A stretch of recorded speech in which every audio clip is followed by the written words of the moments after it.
Hello વિદ્યાર્થી મિત્રો, very good morning to all of you. Shri કન્યા પ્રાથમિક વિદ્યાલય કાલાવડ ઈ લર્નિંગ એપ્લિકેશનમાં આપ સૌનું હાર્દિક સ્વાગત છે. આજે આપણે ભણીશું વિષય વિજ્ઞાન ધોરણ 6 સેમેસ્ટર 2 એની અંદર ચેપ્ટર નંબર 9. ચેપ્ટરનું નામ છે સજીવો અને તેમની આસપાસ. હવે આગળના લેક્ચરની અંદર આપણે છે સજીવોનું નિવાસસ્થાન કોને કહેવામાં આવે છે, ત્યારબાદ અનુકૂલન કોને કહેવામાં આવે છે, એવી જ રીતે ભૂ નિવાસસ્થાન, જલીય નિવાસસ્થાન, બરાબર. નિવાસસ્થાનના એ બે પ્રકારો છે એના વિશે અભ્યાસ કરી ગયા. એના વિશે પણ આપણે ડિટેલમાં માહિતી મેળવી કે ભૂ નિવાસસ્થાનની અંદર કોનો કોનો સમાવેશ થાય છે, તો કે સમુદ્ર, દરિયા, નદી. એવી રીતે જલીય નિવાસસ્થાન વિશે પણ આપણે માહિતી મેળવેલી હતી, બરાબર. ત્યારબાદ આપણે છે એ નેક્સ્ટ પોઈન્ટ જોયેલો હતો લાસ્ટ લેક્ચરની અંદર કે શું બધા જ સજીવોને ખોરાકની જરૂર હોય છે, કે અલગ અલગ પ્રકારના સજીવો છે એ અલગ અલગ વિસ્તારમાં રહે છે. જેમ કે ભૂનિવાસ સ્થાનની અંદર પર્વતીય વિસ્તારની અંદર છે અલગ અલગ વનસ્પતિઓ રહે છે. એવી જ રીતે ચિત્તો છે, યાક છે, દીપડો છે, બકરી છે, એ બધા પ્રાણીઓ અલગ અલગ નિવાસસ્થાનની અંદર સજીવો છે એ બધા અનુકૂલન સાધીને રહે છે અને પોતે છે અલગ અલગ પ્રકારનો ખોરાક મેળવે છે, રાઈટ. તો આ ચેપ્ટરની અંદર છે આપણે અલગ અલગ પ્રાણીઓ વિશે ડિટેલમાં છે એ માહિતી મેળવીશું. તો આપણો આજનો ટોપિક છે શું બધા જ સજીવો છે એ વિકાસ દર્શાવે છે કે નહીં. શું બધા જ સજીવો વિકાસ દર્શાવે છે કે નહીં. આના પહેલાનો પોઈન્ટ હતો કે શું બધા જ સજીવોને ખોરાકની જરૂર હોય છે. એના વિશે આપણે અભ્યાસ કરી ગયા કે હા, દરેક સજીવને પોતાને જીવવા માટે અને પોતાની વૃદ્ધિ અને વિકાસ કરવા માટે છે એ ખોરાકની આવશ્યકતા છે એ રહેલી હોય છે. એની અંદર પણ આપણે જોયું હતું કે વનસ્પતિ છે તો એ પણ પોતાનો ખોરાક જાતે બનાવે છે. શેની મદદથી, તો કે પ્રકાશ સંશ્લેષણની ક્રિયા દ્વારા પોતાનો ખોરાક છે એ જાતે બનાવે છે, રાઈટ. એવી જ રીતે પ્રાણીઓ છે, મનુષ્ય છે, એ બધા પોતાનો ખોરાક કેવી રીતે બનાવે છે, તો કે એ વનસ્પતિ ઉપર આધાર રાખે છે અને વનસ્પતિ પાસેથી છે ફળ છે, ફ્રૂટ છે, એ બધું મેળવીને આપણે પોતાનો ખોરાક છે એમાંથી બનાવીએ છીએ. એટલે દરેક સજીવને જીવવા માટે ખોરાકની આવશ્યકતા રહેલી છે. ત્યાર પછીનો આજનો આપણે પોઈન્ટ શરૂ કરીએ કે શું બધા જ સજીવો વિકાસ દર્શાવે છે. તમને અહીંયા પ્રશ્ન પૂછવામાં આવ્યો છે એટલા માટે અહીંયા ક્વેશ્ચન માર્ક્સ છે. શું 4 વર્ષ પહેલા તમારી પાસે જે કપડાં હતા તે તમને હજુ પણ ફિટિંગમાં આવે છે. તમને અહીંયા પ્રશ્ન પૂછવામાં આવ્યો છે કે 4 વર્ષ પહેલા તમે જે કપડાં ખરીદેલા હતા તે તમને હજુ પણ ફિટિંગમાં આવે છે કે નહીં. તો તમને છે એ ખબર હોવી જોઈએ કે 4 વર્ષ પહેલા મેં જે કપડાં લીધા હતા એ અત્યારે મને ફિટિંગમાં આવે નહીં. કારણ કે શા માટે, તો કે તમને હવે તે થતા નથી, ખરું ને. તમને અહીંયા કીધેલું જ પણ છે કે એ કપડાં તમને હવે થતા નહીં હોય, સાચું ને. આટલા વર્ષોમાં તમે વધુ ઊંચા થઈ ગયા છો કારણ કે તમારી ઊંચાઈ છે એ વધે. એવી જ રીતે તમારું વજન વધવાથી તમારી જાડાઈ પણ વધે. તો 4 વર્ષ પહેલા લીધેલા કપડાં છે તમને અત્યારે ફિટિંગ થાય નહીં. તમે ભલે એ અનુભવતા ન હોવ પણ તમારો વિકાસ દરેક સમયે થતો જ હોય છે અને થોડા વર્ષોમાં તમે પુખ્ત બની જશો. જેમ કે આકૃતિ 9.10 છે એની અંદર તમને બતાવવામાં આવેલું છે.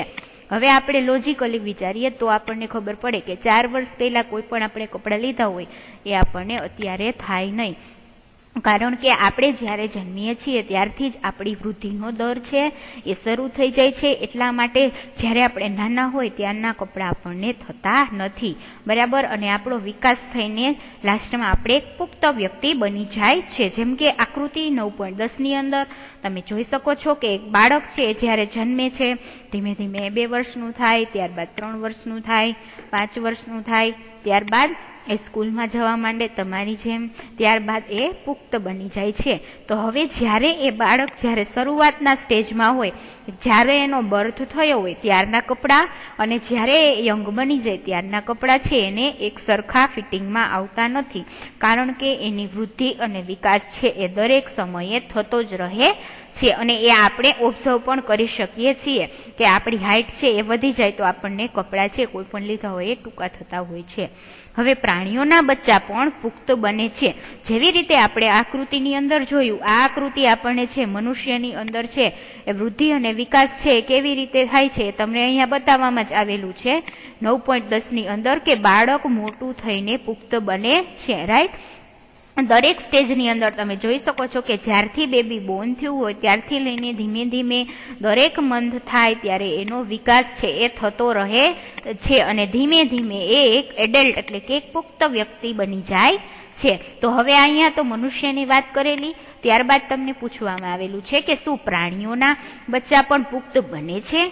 તમે કૂતરાના ગલુડિયાને પુખ્ત થતા જોયા જ હશે. રાઈટ, તમે છે જોયું હોય કે કૂતરા છે એ ગલુડિયાને જન્મ આપે છે તો એના બચ્ચા પણ મોટા થઈને ધીમે ધીમે છે એ પુખ્ત વયના બની જાય છે. હવે મરઘીનું ઈંડું છે એમાંથી નીકળેલું પિલ્લું એટલે કે મરઘીનું બચ્ચું પણ વિકાસ પામીને શું બને છે તો કે મરઘી અથવા તો કૂકડો છે એ બને છે. જે તમે આકૃતિ 9.11 ની અંદર તમે જોઈ શકો છો કે જે મરઘી છે એ શું આપે, સૌ પ્રથમ તો કે એ ઈંડા આપે છે. ત્યારબાદ મરઘી છે ઘણા દિવસ છે ઈંડાનું સેવન કરે છે અને એમાંથી શું બને છે, શરૂઆતના સ્ટેજમાં જ ઈંડામાંથી બચ્ચું બહાર આવે એને શું કહેવાય તો કે મરઘીનું પિલ્લું. એટલે મરઘીના બચ્ચાને શું કહેવાય તો કે પિલ્લું. જેવી રીતે ગાયના બચ્ચા જ્યારે જન્મે ત્યારે આપણને એને શું કહીએ વાછરડું, એવી રીતે મરઘીના બચ્ચાને પિલ્લું કહેવાય. ધીમે ધીમે એ વિકાસ પામે છે, તમે આકૃતિમાં જોઈ શકો છો. અને ત્યારબાદ લાસ્ટમાં એ કૂકડો કે મરઘી છે એ બને છે. તો જેવી રીતે મનુષ્યની અંદર પણ બાળકમાંથી ધીમે ધીમે અલગ અલગ અવસ્થા આવે કે બાલ્યાવસ્થા છે, ત્યારબાદ તરુણાવસ્થા છે, યુવાવસ્થા છે અને લાસ્ટમાં શું આવે તો કે વૃદ્ધાવસ્થા. એટલે કે બાળકમાંથી એક મનુષ્ય છે કયા તરફ ગતિ કરે છે તો કે વૃદ્ધાવસ્થા તરફ ગતિ કરે છે. એવી જ રીતે પશુઓ અને પંખીઓની અંદર પણ આવું જ હોય છે, ધીમે ધીમે એ પુખ્ત વયના બને છે. હવે વનસ્પતિનો પણ વિકાસ થાય છે. જેવી રીતે મનુષ્ય અને પ્રાણીઓની અંદર આપણે વાત કરી કે વિકાસ પામીને પુખ્ત બને, એવી રીતે વનસ્પતિનો પણ વિકાસ થાય છે. તમે તમારી આજુબાજુ જુઓ અને ચોક્કસ પ્રકારની વનસ્પતિનું અવલોકન કરો. કેટલીક ખૂબ જ નાની અને બાળછોડ જેવી છે. અમુક વનસ્પતિઓ છે એ કેવી હોય તો કે ખૂબ જ નાની હોય છે. રાઈટ, અને કેવી હોય તો કે બાળછોડ છે એના જેવી હોય છે. જ્યારે કેટલીક વિકસિત છે તેઓ દરેક વિકાસના તબક્કામાં હોઈ શકે છે. બરાબર, હવે એ વનસ્પતિનો થોડા દિવસ કે અઠવાડિયા બાદ છે તમે જુઓ તો તમને ખબર પડશે કે ધીમે ધીમે છે એ વિકાસ પામીને મોટી થઈ જાય છે. ફોર એક્ઝામ્પલ, તમે છે કોઈ પણ એક વનસ્પતિનું બીજ લઈ લો અને તમે એને ઉગાડો, બરાબર, તો અઠવાડિયું થાય ત્યાં સુધીમાં એ ઉગીને નાનો બાળછોડ છે એ બને છે. ત્યારબાદ જેમ જેમ દિવસો પસાર થતા જશે તેમ તેમ એ ધીમે ધીમે મોટી થઈ જશે અને જેમ વર્ષો જશે એમ એ પુખ્ત બની જશે. એટલે કે એકદમ ઊંચાઈ છે એ પ્રાપ્ત કરી લેશે અને આપણને છે અલગ અલગ પ્રકારના ફૂલ, ફળ, બરાબર, એ બધી વસ્તુ છે વનસ્પતિનો આપણે છે ઉપયોગ કરી શકશું.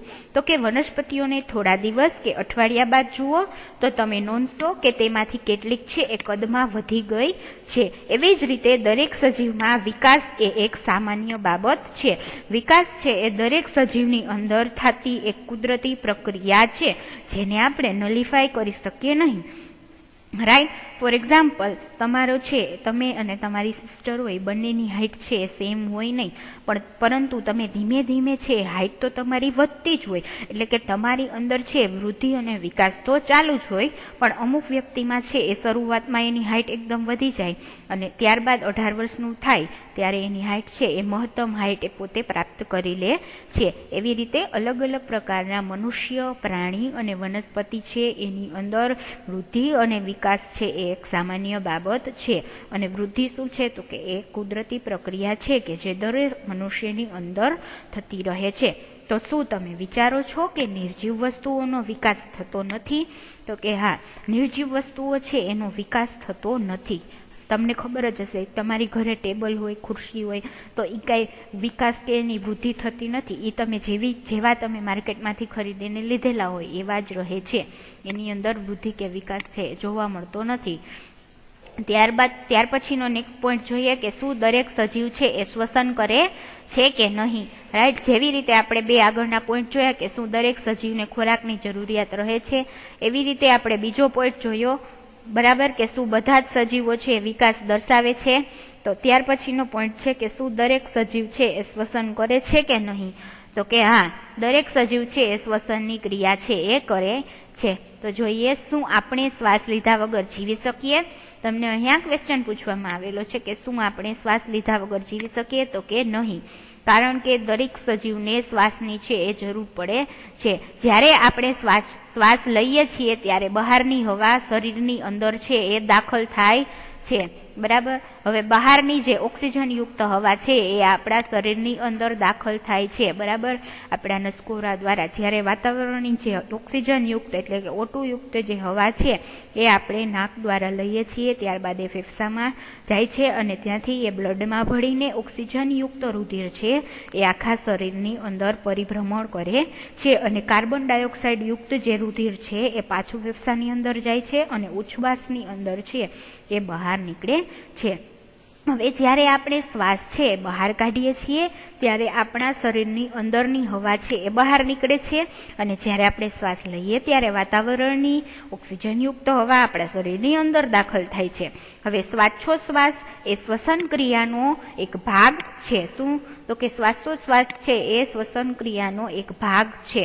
હવે શ્વસનમાં આપણે શ્વાસમાં લીધેલા હવામાંના થોડાક ઓક્સિજનનો ઉપયોગ આપણું શરીર છે એ કરેલ છે। મેં તમને હમણાં જ કીધું કે O2 યુક્ત જે રુધિર છે એ આપણા શરીરની અંદર છે એ જાય છે, બરાબર, અને આપણા દરેક પેશી છે, બરાબર, દરેક પેશી છે, દરેક કોષ છે આપણા શરીરનો, એને ઓક્સિજનની રિક્વાયરમેન્ટ હોય છે અલગ અલગ પ્રકારની રિએક્શન કરવા માટે, એટલા માટે છે આપણે ઓક્સિજનની જરૂરિયાત પડે છે। હવે આ પ્રક્રિયાની અંદર ઉત્પન્ન થયેલો કાર્બન ડાયોક્સાઇડ વાયુ છે એ આપણે છે ઉચ્છવાસની પ્રક્રિયા દ્વારા બહાર કાઢીએ છીએ, બરાબર। હવે મનુષ્યની અંદર આપણે જોઈ લીધું કે શ્વાસોશ્વાસની ક્રિયામાં શું થાય, તો કે ઓક્સિજન યુક્ત હવા છે એ આપણા શરીરની અંદર એન્ટર થાય અને કાર્બન ડાયોક્સાઇડ યુક્ત જે હવા છે ઉચ્છવાસની પ્રક્રિયા દ્વારા આપણે બહાર કાઢીએ છીએ।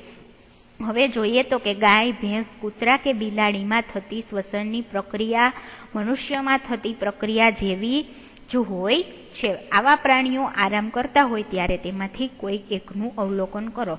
હવે તમારા ઘરે ગાય, ભેંસ કે કોઈ પણ પશુ હોય, કૂતરો હોય કે બિલાડી, એ બધા જ્યારે સૂતા હોય ત્યારે તમારે એનું ઓબ્ઝર્વેશન કરવાનું અને તમારે જોવાનું કે આવા પ્રાણીઓ છે જ્યારે આરામ કરતા હોય ત્યારે તેમાંથી કોઈ એકનું તમારે શું કરવાનું, તો કે અવલોકન કરો અને તેમના પેટના હલનચલનને નોંધો। હવે આ બધા જે પ્રાણીઓ તમને ઉદાહરણ આપેલા છે, ગાય, ભેંસ, કૂતરા કે બિલાડી, એ જ્યારે સૂતા હોય ત્યારે તમારે જોવાનું કે એમનું પેટ છે ધીમે ધીમે જ હલનચલન કરતું હોય। એવું શા માટે થાય છે, તો કે આ ધીમું હલનચલન દર્શાવે છે કે તેઓ છે એ શ્વાસ લઈ રહ્યા છે, બરાબર। તો આ થઈ શ્વાસોશ્વાસની વાત। ત્યાર પછી આપણે જોઈએ, દરેક સજીવ છે એ શ્વાસોશ્વાસની ક્રિયા છે એ કરે છે। હવે દરેક સજીવ માટે શ્વાસ છે એ જરૂરી છે, બરાબર, એટલે દરેક સજીવ માટે શું છે, તો કે શ્વસન ક્રિયા છે એ જરૂરી છે, એના વગર છે એ સજીવ શરીરનું જીવન છે એ શક્ય નથી। જેવી રીતે આપણે ખોરાકની જરૂર છે, બરાબર, એવી જ રીતે આપણા શરીરની અંદર વિકાસ થવા માટે બધી વસ્તુની જરૂરિયાત છે, એવી રીતે શ્વાસ પણ એક અગત્યનો ઘટક છે। હવે દરેક સજીવ માટે શ્વસન શું છે, તો કે જરૂરી છે, રાઈટ। હવે શરીરે લીધેલા ખોરાકમાંથી અંતે શ્વસનને લીધે જ ઉર્જા મળે છે। હવે વાત વિનિમય એટલે કે વાયુઓની આપલેની પ્રક્રિયા કે જે શ્વસનનો જ એક ભાગ છે તેની પદ્ધતિ કેટલાક પ્રાણીઓમાં જુદી હોઈ શકે છે। હવે અહીંયા તમને એક શબ્દ આપવામાં આવેલો છે કે વાત વિનિમય એટલે કે વાયુઓની આપલે। તમે જોયું કે કાર્બન ડાયોક્સાઇડ વાયુ છે ઉચ્છવાસની પ્રક્રિયા દ્વારા શરીરની બહાર નીકળે અને ઓક્સિજન વાયુ છે એ શ્વાસની પ્રક્રિયા દ્વારા આપણા શરીરની અંદર જાય છે, તો એને શું કહેવાય, તો કે વાત વિનિમય એટલે કે વાયુઓની આપલેની પ્રક્રિયા। હવે આ પ્રક્રિયા છે એ અમુક પ્રકારના પ્રાણીઓ છે એની અંદર અલગ અલગ પણ હોઈ શકે છે। એનું તમને એક ઉદાહરણ આપેલું છે કે અળસિયા છે એ તેમની ચામડી દ્વારા શ્વસન કરે છે। આપણે શીખ્યા તે મુજબ માછલીઓ ચૂઈ વડે પાણીમાં ઓગળેલા ઓક્સિજનનો ઉપયોગ કરે છે. આ ચેપ્ટરની અંદર આપણે ભણી ગયા. ત્યારબાદ ચેપ્ટર નંબર 8ની અંદર પણ તમને વારંવાર કીધેલું છે કે માછલીની અંદર છે એ ચૂઈ આવેલી હોય છે, જેના દ્વારા એ પાણીમાં ઓગળેલા ઓક્સિજન વાયુનો ઉપયોગ કરીને શ્વસન કરે છે. ત્યારબાદ આ જ ચેપ્ટરની અંદર આપણે વહેલ અને ડોલ્ફિન માછલી, બરાબર, કે જે વિશાળકાય કદ ધરાવે છે, એના વિશે પણ અભ્યાસ કરી ગયેલા હતા કે એ પણ ચૂઈની મદદથી શું કરે છે તો કે પાણીમાં ઓગળેલા ઓક્સિજન વાયુનો ઉપયોગ કરીને શ્વસન કરે છે. હવે પાણીમાં ઓગળેલી હવાના ઓક્સિજનનું શોષણ શેના દ્વારા થાય છે માછલીની અંદર તો કે ચૂઈ છે એના દ્વારા શક્ય બને છે. તો શું વનસ્પતિઓ છે એ પણ શ્વસન કરે છે? તમને અહીં પ્રશ્ન પૂછવામાં આવેલો છે કે વનસ્પતિ છે, જેવી રીતે માછલી છે, મનુષ્ય છે, પ્રાણીઓ છે, ગાય, ભેંસ, કૂતરા, એ બધા તો શ્વસન કરે જ છે. તો શું વનસ્પતિ પણ શ્વસન કરે છે કે નહીં? તો કે વનસ્પતિની અંદર શ્વસન છે એ સામાન્ય રીતે શેના દ્વારા થાય છે તો કે પર્ણો દ્વારા વાત વિનિમય થાય છે. હવે પર્ણ છે એ તેમાં રહેલા સૂક્ષ્મ છિદ્રો દ્વારા હવા અંદર રહે છે અને ઓક્સિજનનો ઉપયોગ કરે છે, અને તેઓ શું કરે તો કે હવામાં કાર્બન ડાયોક્સાઇડ વાયુ છે એ બહાર કાઢે છે. એટલે વનસ્પતિની અંદર પણ શ્વસનની ક્રિયા છે એ થાય છે.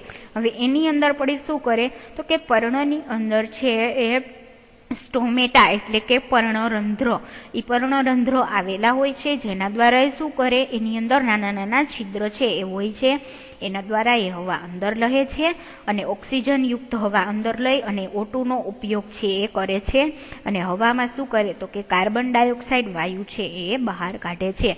હવે આપણે શીખ્યા છીએ કે સૂર્યપ્રકાશની હાજરીમાં વનસ્પતિ હવામાંના કાર્બન ડાયોક્સાઇડનો ઉપયોગ કરીને તેનો ખોરાક છે પોતાનો ખોરાક જાતે બનાવે છે. હવે આપણે આગળ જ જોઈ ગયા કે વનસ્પતિ પોતાનો ખોરાક પ્રકાશ સંશ્લેષણની ક્રિયા દ્વારા જાતે બનાવે છે. એમાં એ શેનો ઉપયોગ કરે છે તો કે કાર્બન ડાયોક્સાઇડ વાયુ છે, બરાબર.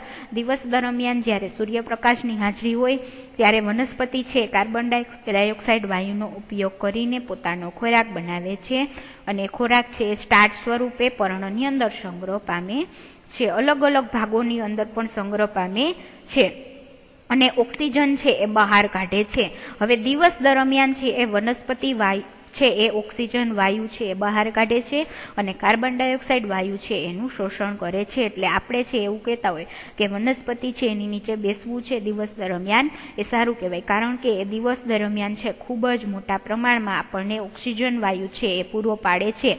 એટલા માટે જ આપણે કહેતા હોઈએ છીએ કે વૃક્ષોને બચાવવા જોઈએ, કારણ કે એ હવાને શુદ્ધ કરે છે, કારણ કે ઓક્સિજન યુક્ત હવા છે એ વાતાવરણની અંદર ઠાલવે છે. હવે વનસ્પતિ દ્વારા ખોરાક બનાવવાની પ્રક્રિયા દરમિયાન મુક્ત થતા ઓક્સિજનનું પ્રમાણ છે એ શ્વસન ક્રિયામાં વપરાતા ઓક્સિજન કરતાં પણ વધુ હોય છે. એટલે કે આપણે જે વનસ્પતિ છે શ્વસન ક્રિયામાં જે ઓક્સિજન વાયુ વનસ્પતિની અંદરથી વાતાવરણની અંદરથી જે લે છે એના કરતાં જ્યારે એ ખોરાક બનાવે ત્યારે જે ઓક્સિજન વાયુ છૂટો પડે એનું પ્રમાણ કેવું હોય છે એટલે કે વધારે. એટલે કે વનસ્પતિ જે વાયુ છે હવામાંથી શોષણ કરે શ્વસન કરવા માટે એના કરતાં તો વધારે શું કરે છે તો કે હવાની અંદર જ્યારે ખોરાકની પ્રક્રિયા થાય ત્યારે બહાર કાઢે છે, બરાબર. હવે વનસ્પતિ તેમનો ખોરાક ફક્ત દિવસના સમયે જ બનાવે છે, જ્યારે તેમનામાં દિવસ રાત શ્વસન તો થાય છે. હવે પ્રકાશ સંશ્લેષણની ક્રિયા કરવા માટે સૌ પ્રથમ જે મોસ્ટ ઇમ્પોર્ટન્ટ થિંગ છે એ છે સૂર્યપ્રકાશ, એટલે કે સનલાઇટ છે એનો ઉપયોગ કરીને જ વનસ્પતિ પોતાનો ખોરાક બનાવી શકે છે, બરાબર. સૂર્યપ્રકાશની હાજરીમાં જ વનસ્પતિ પોતાનો ખોરાક બનાવી શકે છે. રાત્રિ દરમિયાન છે એનામાં ખોરાક બનવાની પ્રોસેસ છે થતી નથી, જ્યારે શ્વસનની પ્રક્રિયા છે એ તો દિવસ અને રાત્રિ બંનેમાં થાય છે. હવે આપણે નેક્સ્ટ પોઈન્ટ જોઈએ કે શું દરેક સજીવ ઉત્તેજનાને પ્રતિચાર આપે છે કે નહીં. તમને અહીંયા પણ પ્રશ્ન પૂછવામાં આવેલો છે કે શું દરેક સજીવ છે ઉત્તેજનાને પ્રતિચાર આપે છે કે નહીં. બરાબર. હવે ક્યારેક છે ઉત્તેજના એટલે શું કે કોઈ પણ પ્રકારની સંવેદના. હવે તમને આમાં કીધેલું છે કે તમે ખુલ્લા પગે ચાલતા હોવ ત્યારે તમને પગમાં તીક્ષ્ણ કાંટો ભોકાય ત્યારે તમે કઈ રીતે પ્રતિભાવ આપો છો. હવે તમે ખુલ્લા પગે ચાલ્યા જતા હોય બરાબર, અને તમને છે એ કાંટો લાગે પગમાં, તો તમને શું થાય, તો એકદમ દુખાવો થવા માંડે. એ જગ્યાએ જે જગ્યાએ તમને કાંટો વાગ્યો હોય ત્યાં તમને એકદમ બ્લડ છે નીકળવા માંડે અને તમને છે દુખવા માંડે. હવે જ્યારે તમે તમારી અંદરની પસંદગીની કોઈ વાનગી છે એને જુઓ કે તેના વિશે વિચારો છો ત્યારે તમને કેવો અનુભવ થાય છે, તો કે તમને છે તમે એકદમ એક્સાઇટેડ થઈ જાઓ. ફોર એક્ઝામ્પલ તમે છે એ મેગીને જુઓ તો તમે કેવા એક્સાઇટેડ થઈ જાઓ કે ખાવા માટે છે તમને એકદમ આમ ઉત્તેજના આવી જાય કે હું ફટાફટ છે એક મેગીને ખાઈ લઉં. એવી જ રીતે બીજી આપણે તમને અહીંયા એક ઉદાહરણ પણ આપેલું છે કે કાંટો વાગે ત્યારે કેવું રિએક્શન તમારું છે. એવી રીતે તમે મેગીને જુઓ, કોઈ પણ બીજી તમારી ભાવતી મનપસંદ વાનગીને જુઓ તો તમારું રિએક્શન કેવું હોય છે. ત્યાર પછી તમને ત્રીજું એક ઉદાહરણ આપેલું છે કે તમે અચાનક અંધારી જગ્યામાંથી તીવ્ર સૂર્યપ્રકાશવાળા સ્થળે જાઓ છો તો શું થાય છે. હવે ફોર એક્ઝામ્પલ તમે જ્યારે ફૂલ તડકો હોય ત્યારે તમે ટેરેસ ઉપર થોડીક વાર રહો બરાબર, 15 કે 20 મિનિટ. ત્યારબાદ તમે જેવા નીચે ઘરમાં અથવા તો રૂમમાં આવો તો તમને કેવું થાય, તો કે થોડીક વાર છે તમને એવું આમ અંધારું અંધારું એવું ફીલ થાય. તો 3 કન્ડિશન તમને અહીં આપેલી છે કે દરેક પ્રક્રિયાની અંદર તમારો પ્રતિચાર છે એ અલગ અલગ પ્રકારનો હોય છે. હવે હકીકતમાં આસપાસના તેજસ્વી પ્રકાશ સાથે અનુકૂળ ના થાય ત્યાં સુધી તમારી આંખો છે આપમેળે તે જ ઘડીએ બંધ થઈ જાય છે. તમને અહીંયા કીધેલું છે કે તમે અચાનક કોઈ અંધારી જગ્યામાંથી તીવ્ર સૂર્યપ્રકાશવાળી જગ્યામાં જાઓ અથવા તો તીવ્ર સૂર્યપ્રકાશવાળી જગ્યામાંથી અંધારી જગ્યામાં જાઓ તો શું થાય, તો કે તમારી આંખો છે આપમેળે છે થોડીક વાર બંધ થઈ જાય છે અને તમારી પસંદગીની વાનગી છે એ તમે જુઓ તો શું થાય છે, તો કે તીવ્ર પ્રકાશ અને કાંટો તો એ આમ તો આસપાસના વાતાવરણમાં બદલાવાના ઉદાહરણો છે. હવે આપણે બધા જ આવા બદલાવને તાત્કાલિક છે એ પ્રતિચાર આપીએ છીએ. હવે તમને 3 ઉદાહરણ આપેલા હતા, કાંટો વાગે ત્યારે, કોઈ મનપસંદ વાનગી જોવો ત્યારે, અથવા તો અંધારી જગ્યામાંથી તીવ્ર પ્રકાશવાળી જગ્યામાં જાઓ તો તમે અલગ અલગ પ્રકારના પ્રતિચાર છે એ આપો છો. હવે આપણી આસપાસના એવા બદલાવ જે આપણે તેમના તરફ પ્રતિચાર આપવા પ્રેરે છે એને શું કહેવાય, તો કે ઉત્તેજના કહેવામાં આવે છે. તમને 1 માર્ક્સની અંદર ડેફિનેશન પૂછાઈ શકે કે ઉત્તેજના એટલે શું, તો કે આપણી આસપાસના એવા બદલાવ કે જે આપણને તેમના તરફ પ્રતિચાર આપવા પ્રેરે છે તેને ઉત્તેજના કહે છે. શું બીજા પ્રાણીઓ પણ ઉત્તેજનાનો પ્રતિચાર આપે છે?